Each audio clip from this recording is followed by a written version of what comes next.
Mondial Sport, leader de l'équipementier au Sénégal, moi, il proposé les blousons de l'équipe nationale du Sénégal. Des blousons à 20 000 francs. 20 000 francs à l'égard. Voici les 3 tuniques. Il y a un gris blanc, un gris clair, un vert, donc vert jaune. Donc, blousons, c'est à 20 000 francs. Des blousons de très haute qualité. Quand Bagny c'est des Bagny. J'ai les blousons supporter l'équipe nationale du Sénégal. Avec Mondial Sport, c'est la qualité garantie. Donc, les blousons, c'est à 20 000 francs. Maillot Yagnia. Donc les maillots c'est à 10 000 francs. Donc Mondial Sport, leader de l'équipementier au Sénégal. 77 666 03 95 77 059 99 84. Bonsoir à tous et à tous, bonsoir à tous les suiveurs et à tous les inconditionnels de Grégoire Omnisport. Donc Garen Ndiaye warul tiit warul ragal Aliou actuellement muy tiit muy ragal bu tëddee du nelaw bu naa war a sax parce que y a beaucoup de forfaits donc en vue du côté des Lions du Sénégal. Ismaël Sarr est menacé d'un forfait, de même que Kalidou Koulibaly, mais on prie pour que les joueurs puissent revenir avant la CAN 2022 ou bien 2021. 2021 la waroon am Covid bi ñëw ñu pousse ko 2022 donc CAN 2021 CAN 2022 donc c'est même au pareil donc Sambay Batch. Donc la Confédération africaine de football, la CAF a fixé à 30 le nombre de joueurs. Aliou Cissé dañoo waxoon temps yi ay 28 ba mu ne moom 25 à 26 les jeux, mais CAF nee nañ équipe nationale bu ne da ko war a transmettre sa liste des 30 joueurs avant le 30 décembre. Donc actuellement muy commencé xalaat yan joueurs la war a yokk ci listam parce que actuellement 25-26 joueurs, je pense que Aliou Cissé am na donc une idée sur les joueurs qui vont donc être sélectionnés. Léegi 5 jours wala 4 jours yi war a mottali loolu mooy questionnement bi ak yan secteur la war a renforcer, mais note bi génn na donc d'ici quand même la fin du mois de décembre le 30 donc liste bi war naa mën a génn. Donc avant boobu ñu ngi ñaan suñu blessures yi donc suñu blessés yi mën a recouvrer de leur blessure ñu mën a wér. Donc c'est une bonne chose dans la mesure où chaque sélection boo yóbboo 30 joueurs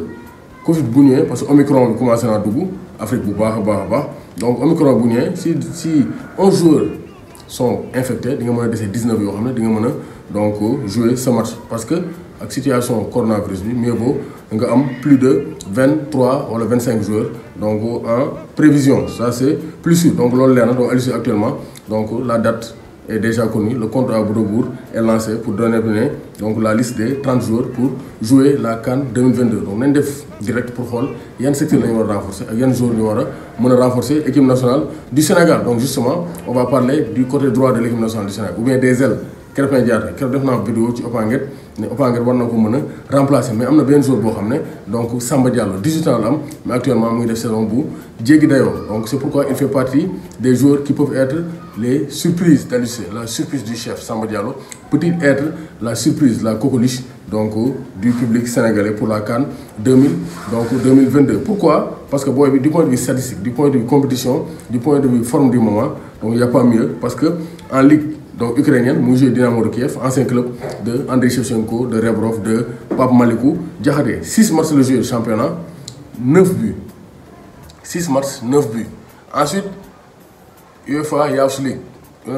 League. Bon, ñu déggul anglais mooy Ligue des champions, donc des juniors, des moins de 19 ans. Joué 5 matchs, 5 buts. Donc cette saison, c'est 11 matchs, 14 buts pour Samba Diallo. Donc vraiment, Diallo Diéry, rien à dire, il est bien en forme. Il a joué chez LB comme on a joué en pointe parce qu'il a joué avec l'équipe nationale U20 et U17. Donc il a eu un très bon parcours. Il a été formé à Darussalam, fille Sénégal. Donc vraiment c'est un très bon joueur. Bon, il a des feux et flammes. Pourquoi on va dem? Vous pouvez dire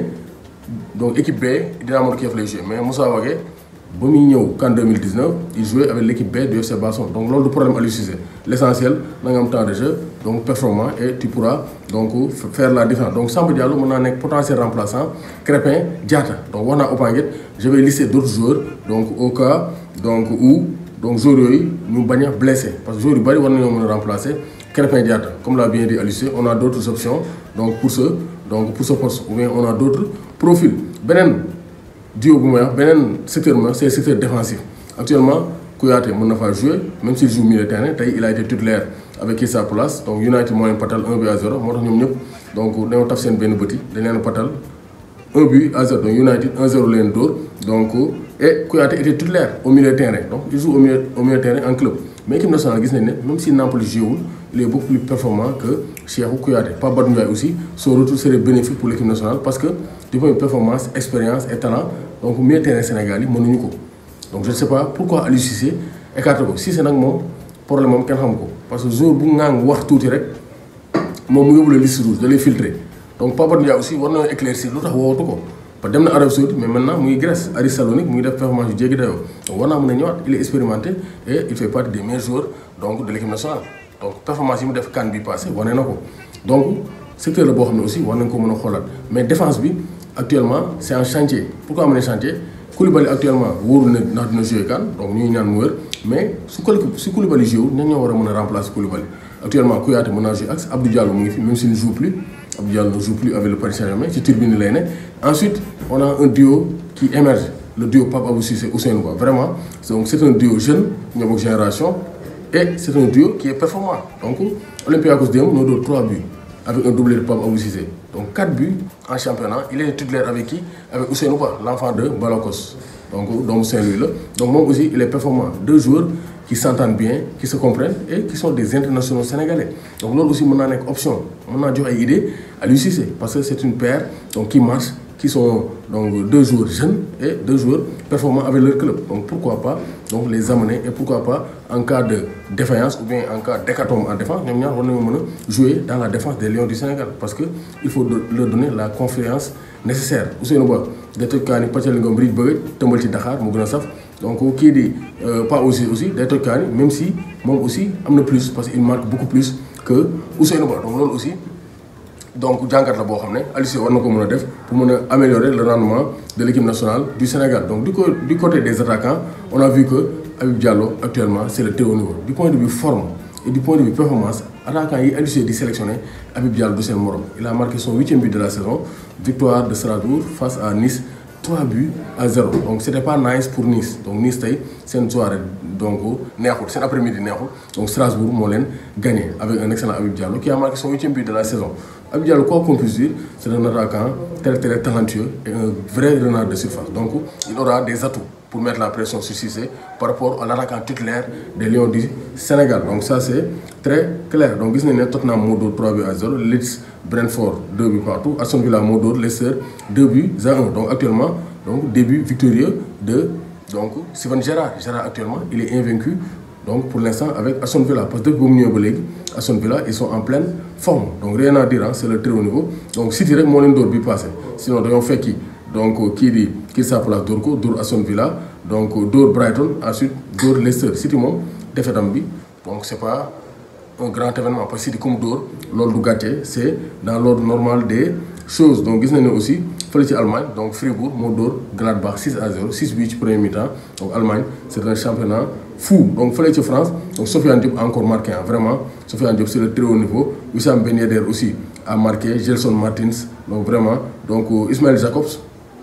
mi ñu naan il faut jouer pour l'équipe nationale du Sénégal il a participé à la rencontre il a été titulaire mu génn à la 66e minute de jeu du côté du FC Metz donc les Sénégalais ont joué Ibrahima Niane titulaire il n'a pas marqué Opangué titulaire n'a pas marqué génn na Pamara Sarr moo remplacé Ibrahima Niane donc Pam Ndiaye dugg na remplaçant donc Mohamed Gueye donc Mamadou Lamine Gueye dugg na remplaçant donc les 5 Sénégalais du FC Metz ont joué face à Monaco défaite 4 buts à 0 doole doxul jàmm donc clean sheet pour Alfred Gomis 5-0 la leen ren dóor Saint-Étienne donc avec Alfred Gomis dans le but actuellement ren ils sont en pleine forme donc loolu c'est une très bonne guerre pour le gardien international sénégalais Alfred Gomis donc loolu la ñu indiloon tey par rapport au dimanche des Lions du Sénégal ou bien au dimanche de football en tout cas pas Aliou Cissé Ousseynou Ba c'est un duo qui peut faire réfléchir Aliou Cissé ils sont jeunes ils sont performants et ils sont vraiment compétitifs actuellement et ils sont sélectionnés par Aliou Cissé donc war nañoo mën a donc former